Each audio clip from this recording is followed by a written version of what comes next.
ay nagkakatipon ngayon sa harapan ng ating Panginoon Diyos upang pagbuklurin sina kapatid na Randolph Ryan Decatoria Nugid at Jomari Ten Chavez Ferreras sa pamamagitan po ng banal na pagkakasal. I still think of you too, if only you knew. When I'm feeling a bit down and I wanna pull through. Dumating na yung pinakahintay nating araw. Naiyak po. Thank you so much. So bago ako mag-message, gusto muna kitang batiin ng happy birthday ngayon sa araw ng kasal natin. At lagi mong iisipin na mahal kita. Mula pa nung una tayong nagkita at nagkakilala. A billion years.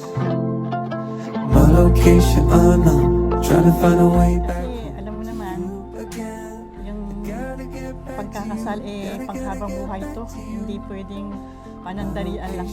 Yung pag-iba na yung level ng buhay mo, iwasan mo na yung parang buhay binata. Kung medyo mag-aaway man, kailangan pagdating ng gabi, bati na I just need to know that you're safe, given that I'm miles away on the first flight back to your. Ngayon sa araw ng kasal natin, patuloy pa rin ako na nagpapasalamat sa Panginoong Diyos. Dahil finally, ikaw talaga yung ibinigay para sa akin. Traveling places, I ain't seen you in ages, but I hope you come back to me. Mama's running wild with you far away. I still think of you 100 times a day. I still think of you too, if only you knew. I just need to work out some way. Sana magsama kayo ng maayos ni Ran. At unawaan kayo parati, pag-away. Magmahalan, mag-unawaan, higit sa lahat. Itinuro ng ating Panginoong Hesukristo na sa pagkakasal ay pinapagsasama ng Diyos ang lalaki at babae upang maging isang laman lamang sa paligid ng may kapal. I gotta get back to you, gotta get back to you. I just need to know that you're safe, given that I'm miles away on the first flight back to your side.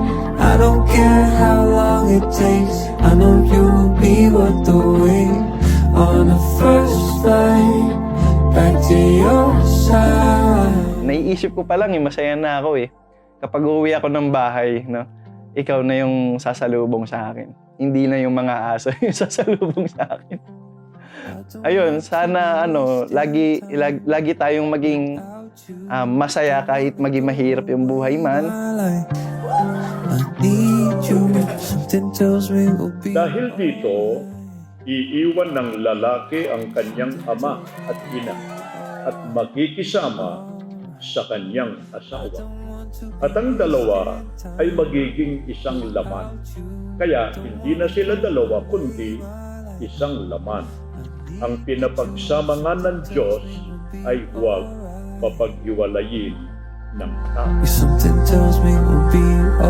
Yung biruan nga po namin ni Ran, para lang kaming gumagawa ng aktibidad dahil 2 months lang po yung preparation namin. So, sa tingin po ng iba, parang imposible or baka matutuloy kaya, ganyan. Pero, hindi po kami binigo ng Ama. Talagang ibinigay po niya sa amin kung ano po yung petsa na hiling po. I don't care how long it takes, I know you'll be worth the wait on the first flight back to your side.